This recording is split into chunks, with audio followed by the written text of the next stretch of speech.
10 de octubre del 2022, soy Jairon Córdoba y les doy la bienvenida a JNE Noticias. Ya nos viene la segunda vuelta regional. Hoy les tenemos la principal información electoral del día, pero vamos con nuestros titulares.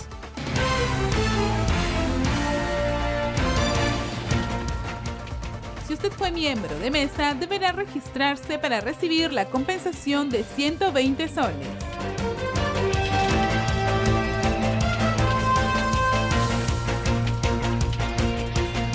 Más de 26.000 solicitudes de justificación y dispensa recibió el Jurado Nacional de Elecciones.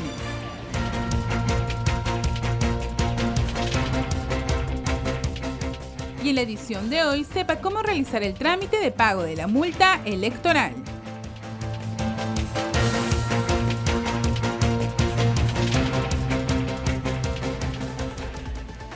Y preste mucha atención porque si usted fue miembro de mesa y no se registró en la Oficina Nacional de Procesos Electorales para recibir su compensación económica, va a poder hacerlo solo hasta este miércoles. A continuación, los detalles. Hasta el miércoles 12 de octubre podrán registrarse en la página de la OMPE los ciudadanos que ejercieron como miembros de mesa en las últimas elecciones de octubre, para así recibir la compensación económica de 120 soles por su encomiable labor en la jornada electoral. ¿Cómo realizar la inscripción? Pues deberán ingresar a la página pagomiembromesa.ompe.gov.pe, posteriormente validar sus datos con su DNI y registrarse para finalmente elegir la modalidad de pago preferida, entre ellas el depósito en cuenta, billetera digital, asociadas al DNI y por cobro presencial en el Banco de la Nación. Asimismo, la OMPE informó a los miembros de mesa titulares que si no lograron registrar su modalidad de pago con anterioridad al 2 de octubre y cumplió su labor en la jornada electoral, también podrá hacerlo en la misma página. Cabe destacar que para hacerse acreedor al pago, los ciudadanos y ciudadanas debieron haber ejercido de manera efectiva el cargo de miembro de mesa, así como haber suscrito la relación de miembros de mesa y el acta de escrutinio. Importante la información, y si usted no votó o no cumplió con ser miembro de mesa, ¿qué es lo que ocurre? A continuación, en la siguiente nota, todos los detalles sobre las multas que le correspondería pagar. Los ciudadanos que infringieron la ley deberán pagar una multa, ya sea por no votar o por no cumplir con el deber de participar como miembro de mesa. Las asignaciones de las multas varía de acuerdo al registro del distrito de nuestra residencia. Si estos distritos son considerados no pobres, pobres o de pobreza extrema, la asignación de la multa es de 2, de 1 o de 0.5% de la UIT vigente. Como sabemos, aquellas personas que vivimos en distritos considerados no pobres, la asignación de la multa es de 2% de la UIT, que estamos hablando de 92 soles. En caso de aquellas personas que sus distritos son considerados como pobres, pues la asignación de la multa es del 1%, estamos hablando de 46 soles. Y para aquellos distritos considerados de pobreza extrema, la asignación equivale al 0.5% de la UIT, que estamos hablando de 23 soles. En el caso de los miembros de mesa, no hay una categoría, hay un único pago que equivale al 5% de la UIT, es el monto de pago más alto, y estamos hablando de 230 soles para este proceso, ¿no? Entonces, el hecho de nosotros cumplir con la responsabilidad cívica que nos ha asignado nuestros compañeros de la Oficina Nacional de Procesos Electorales, requerimos haber llegado a tiempo al local de votación para poner nuestra rúbrica, nuestra firma en el acta de apertura. Es la única evidencia que tiene el ciudadano que cumplió con su deber cívico. El domingo 2 de octubre debieron ejercer su derecho al sufragio. Aproximadamente más de 24 millones de personas adultas habilitadas y registradas de acuerdo al padrón electoral elaborado por el Registro Nacional de Identificación y Estado Civil. La asignación de las multas, una vez que nos llega el padrón de omisos, se hace de manera automática y se hace un match con una resolución que hasta este momento sigue vigente y adjunta un informe que realiza el INEI sobre un estudio de ámbito nacional. Ellos lo que hacen es la identificación de estos distritos y el ámbito de estudio ha sido considerado desde departamento, provincia y distrito. Entonces, esta resolución la podemos encontrar en la página web del jurado y de acuerdo a esta categoría de manera automática se nos asigna. Si usted quiere corroborar esa información, puede usted visitar nuestra página web y encontrar la resolución donde efectivamente contiene la tabla, ¿no?, de pobreza a nivel nacional. Cabe resaltar que si el listado de multas electorales se incrementa y si pasa un tiempo considerable desde su imposición, el JNE tiene la facultad de elevar el proceso a una etapa llamada como cobranza coactiva.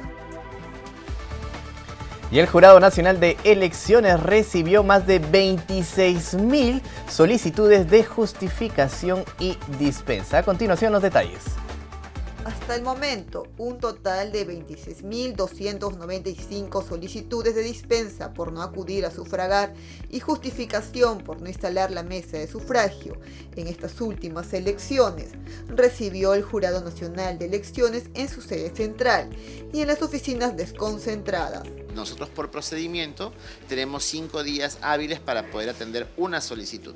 Estamos atendiendo ya más del 50% en un plazo promedio de 2 días a 3, ¿no? De acuerdo con un reporte de la Oficina de Servicio al Ciudadano del JNE, en la sede central del JNE se recibieron 13.907 solicitudes, de las cuales 12.257 fueron atendidas, mientras que en las oficinas desconcentradas fueron atendidas 8.360 de las 12.388 solicitudes recibidas. El procedimiento o el trámite de dispensa es enteramente virtual, lo que supone entonces que nosotros lo que vamos a facilitar es que los ciudadanos puedan tener a través de su celular, de una tablet o de la PC, la posibilidad de ingresar a nuestra plataforma y poder ingresar su solicitud. Esto con el hecho de evitar no solamente que tengan que verse afectados trasladándose a un local del jurado, sino también con la finalidad de que puedan manejar la trazabilidad del documento. Una vez que usted registre su expediente, usted puede hacerle seguimiento, ¿no?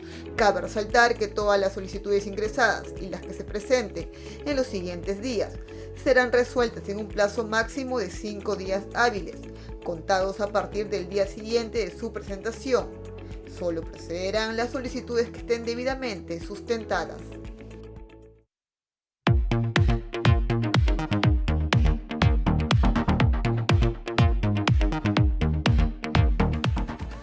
Bien, y estamos ya conectados con Gonzalo Domínguez Loeda, quien es director de la agencia EFE en el Perú, y le damos la bienvenida. Buenas tardes, Gonzalo, ¿cómo está? Buenas tardes, Jairo. Encantado de estar con vosotros. No, encantado nosotros de recibirlo. Hoy vamos a hablar acerca de esa mirada desde el exterior respecto a las elecciones regionales y municipales 2022. En los contextos polarizados de las elecciones, los candidatos que pierden los procesos electorales tienden a decir que hubo fraude, y esto no solamente se ve en el caso de nuestro país, en el Perú, en el 2021, por supuesto, sino también en países como Brasil y México. En este contexto, mi pregunta es la siguiente, Gonzalo: ¿por qué en este proceso de elecciones regionales y municipales no se ha visto esta manifestación de parte de los medios de comunicación de propugnar este discurso del fraude? Bueno, entiendo que más que por parte de los medios de comunicación, quienes lo hacen son los candidatos y frecuentemente quienes lo hacen son los candidatos derrotados, ¿no? No tanto los medios de comunicación, aunque puede que haya medios de comunicación que den más espacio a estos candidatos derrotados. Creo que en el caso de estas elecciones locales y regionales, entiendo que la razón principal por la cual no se ha hablado tanto de estas situaciones es porque en la alcaldía de Lima, donde el resultado es tan ajustado que todavía no lo conocemos, el candidato que a priori va a ser derrotado, digo a priori porque en este momento todavía no conocemos el resultado al 100%, ha admitido o ha reconocido su derrota. Por lo tanto, eso elimina la posibilidad de una reclamación y, por tanto, que esa reclamación tenga eco en la sociedad o en los medios. Ahora, también es importante señalar que los medios de comunicación acompañan justamente a ciertos candidatos en términos de su discurso. El año pasado lo vimos en diversos canales de comunicación, en diversos medios de comunicación que acompañaban esta idea o este digamos, este discurso del fraude electoral. Por eso era mi pregunta, ¿no? Porque evidentemente aquellos candidatos que no logran la victoria podrían entrar en esa narrativa, pero los medios de comunicación también podrían entrar en ese discurso del fraude electoral, ¿o usted no lo cree? Bueno, yo no puedo hablar con detalle de lo que sucedió el año pasado porque no estaba aquí y por tanto, aunque seguí las elecciones como cualquier persona, lo hice desde fuera del país, entonces no estoy capacitado para hablar de lo que sucedió el año pasado. Pero sí es verdad que en ocasiones es bueno recordar que los medios de comunicación tenemos una responsabilidad pública. Los organismos electorales son organismos fundamentales para el funcionamiento democrático de los países y por tanto es bueno que en ocasiones pecar por exceso y no por defecto de prudencia en este caso, ¿no? Evidentemente se puede dar eco, se debe dar eco a los candidatos que hagan denuncias, pero quizás haciéndolo con una prudencia medida debido a la delicadeza de la situación. Ahora, otro de los problemas también es la desinformación, los fake news que corren en las redes sociales, incluso en los medios tradicionales en ocasiones. ¿Cuál es el balance que usted hace respecto a este proceso electoral que ya viene concluyendo? Bueno, creo que este proceso electoral no ha tenido en este proceso electoral no ha tenido una gran trascendencia las noticias falsas, los bulos, la desinformación. Básicamente entiendo que en buena medida se han aprendido las lecciones de años anteriores. Es verdad que la sociedad y los medios, conforme van pasando los años, están más preparados para estas situaciones. Quizás hace años, 5 o 6 años, cuando de estas desinformaciones formaban parte un poco del día a día de una campaña electoral, encontraban un campo sembrado, puesto que la gente no tenía, y los medios, ambos, ciudadanía y medios, no tenían la preparación suficiente y el conocimiento suficiente. Tal vez esa haya sido una de las razones. Creo que estamos un poco cerca todavía del final del proceso electoral, de hecho apenas estamos conociendo los resultados, con lo cual hace falta un estudio un poco más sosegado que nos den el paso de las semanas y de los meses. Ahora, también hemos visto durante este proceso electoral respecto a la desinformación diversos ataques a los entes electorales. En este contexto, ¿cuál es su mirada? Porque evidentemente atacar a las instituciones electorales debilita como tal las instituciones y esto genera un problema no solamente a nivel institucional, sino también a nivel del humor político que podría tener incluso la ciudadanía. Bueno, como decía antes, la institucionalidad es fundamental para un buen funcionamiento de la democracia y del Estado de Derecho, y en este caso los organismos responsables de la organización electoral son fundamentales y por tanto el respeto a ellos es básico, ¿no? Lo cual no está exento de la crítica. Como cualquier organismo del Estado debe ser sujeto de crítica, y los organismos deben de acoger esa crítica para mejorar y progresar y hacer las cosas mejor a futuro, pero tiene que ser una crítica, a mi juicio, siempre fundada y siempre con argumentos, es decir, una crítica constructiva y no destructiva, una crítica que permita que los siguientes procesos electorales pues se organicen mejor y se organicen con más fundamento y se aprenda del pasado, que al final es la base de la misma existencia humana, creo yo.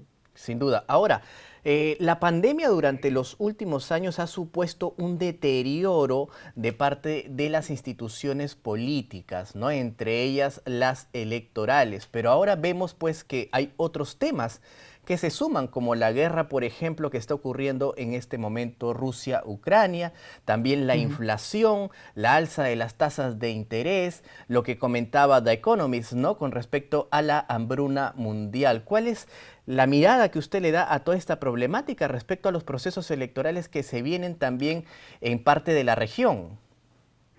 Bueno, es evidente que toda la coyuntura mundial influye en el ánimo de la ciudadanía y por tanto influye en el ánimo de los electores o de la ciudadanía en el momento en el que tiene que tomar una decisión con respecto a sus representantes políticos. Más allá de eso, no sé en qué medida puede influir en procesos electorales, honestamente. Claro que sí. Bien, han sido las declaraciones de Gonzalo Domínguez Loeda, director de la agencia EFE en el Perú, a quien le damos las gracias. Buenas tardes, señor Gonzalo Domínguez.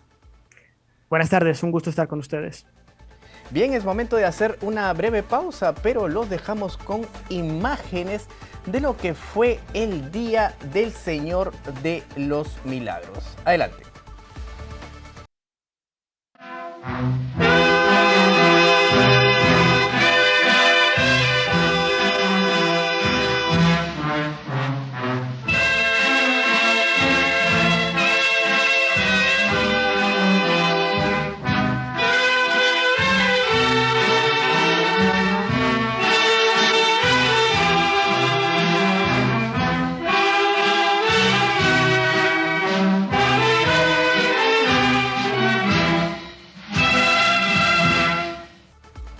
Impactantes imágenes, y les comentamos que el Jurado Electoral Especial de Lima Oeste 1 resolvió anular las elecciones para el distrito de Lince. A continuación, los detalles.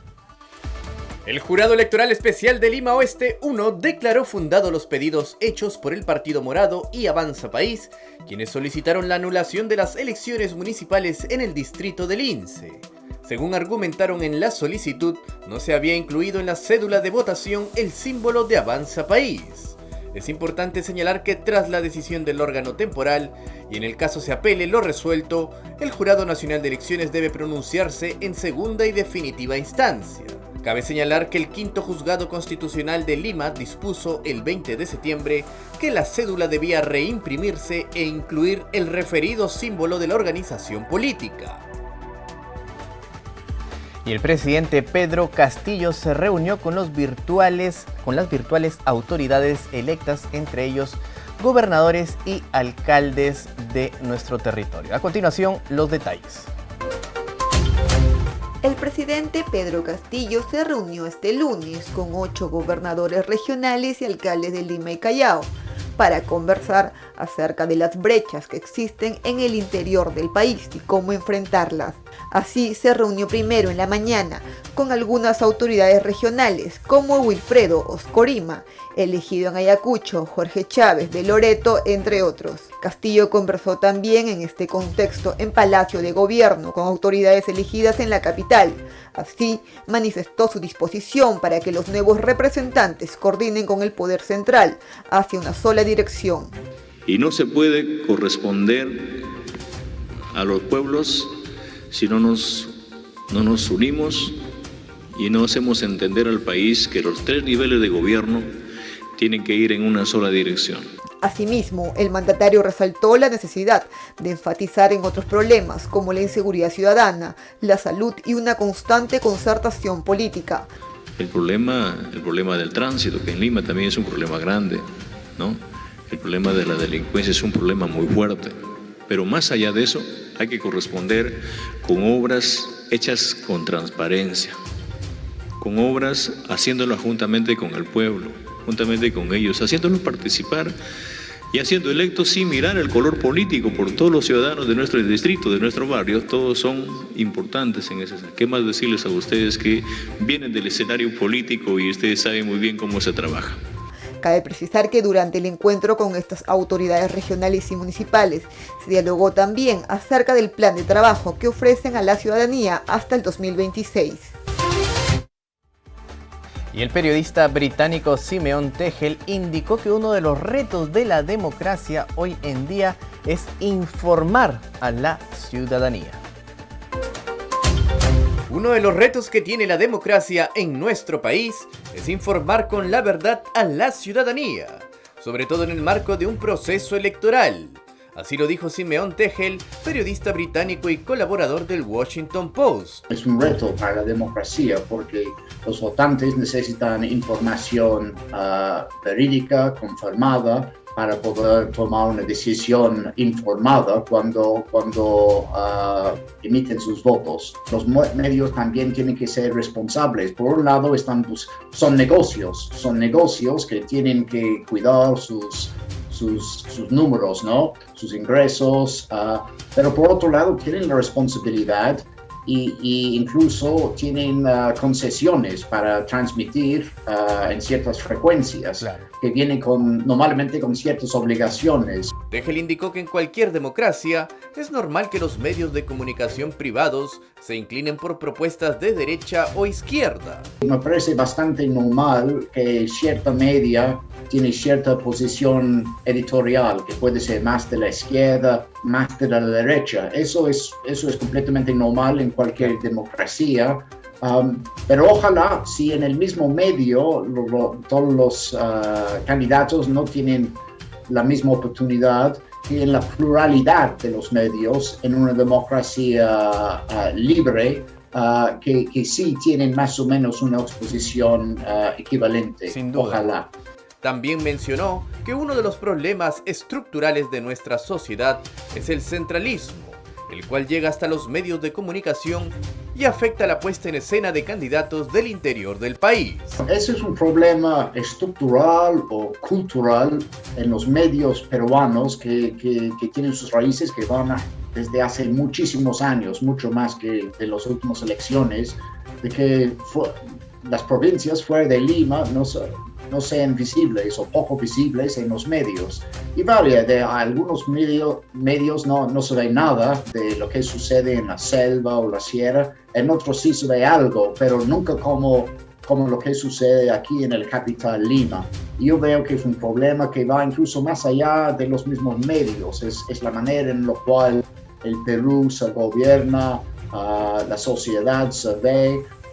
Pero creo que definitivamente en cuanto a los medios se requiere cierta descentralización y un esfuerzo mayor de dar más cobertura, tener más presencia incluso de periodistas en todo el país, no solamente en Lima y luego la costa.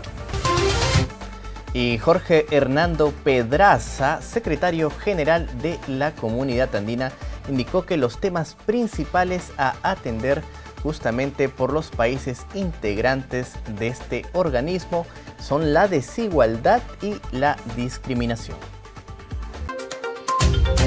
Jorge Hernando Pedraza, secretario general de la Comunidad Andina, advirtió que la discriminación es un flagelo que aún debemos combatir de manera directa a nivel de la región y el mundo.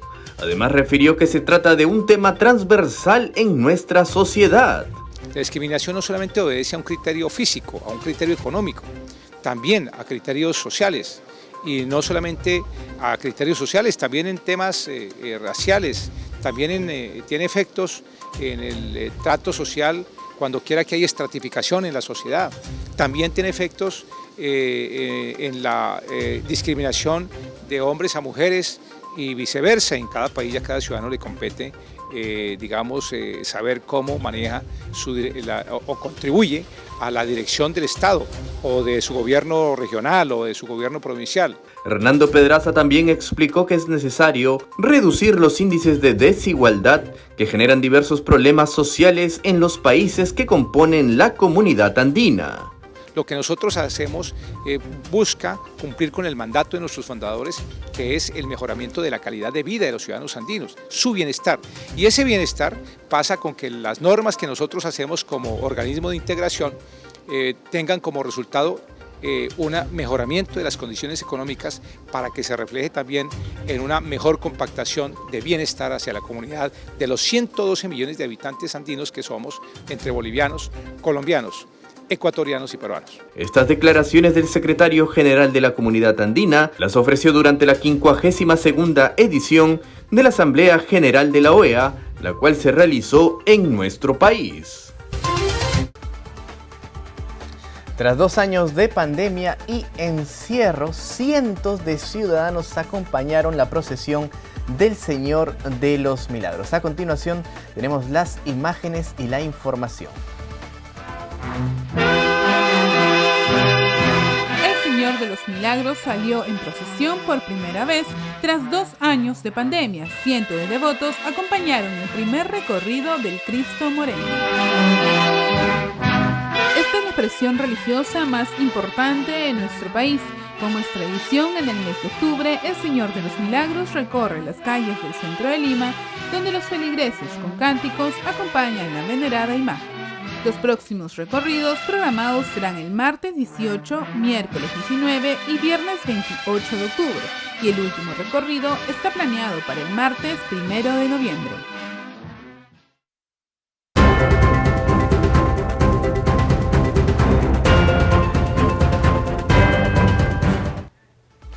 preste mucha atención porque Lula supera a Bolsonaro según encuesta de la segunda vuelta en Brasil. El candidato de izquierda brasileño, Lula da Silva, tiene una intención de voto del 49% frente a un 44% alcanzado por Jair Bolsonaro, según un sondeo realizado por la encuestadora Datafolha, ello de cara a la segunda vuelta de las elecciones presidenciales que se realizarán en Brasil el 30 de octubre. La diferencia entre ambos candidatos, de esta manera, se ha mantenido días después de la primera vuelta electoral. Acorde con el sondeo, además, un 2% de los votantes brasileños se encuentran indecisos, mientras que los votos blancos y nulos suman un 6%. En los comicios de primera vuelta del 2 de octubre, cabe precisar, Lula agregó el 48,4% de los votos válidos, mientras que Bolsonaro obtuvo el 43,2% según las cifras oficiales que dio el Tribunal Superior Electoral.